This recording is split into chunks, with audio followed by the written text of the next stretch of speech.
Hello and welcome to Do-It-Yourself channel. Today I will show you where to find the option, how to turn on and how to turn off OTG connection option for Realme 14x phone.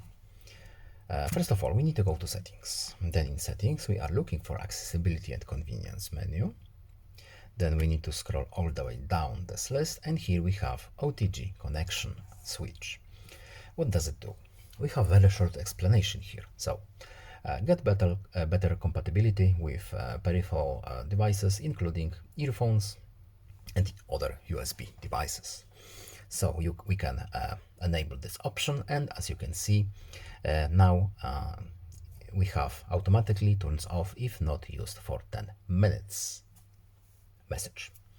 We can of course disable it manually if we want to. And that's all. I hope this video is helpful to you. Please leave a like and subscribe. Have a nice day and see you in the next video. Goodbye.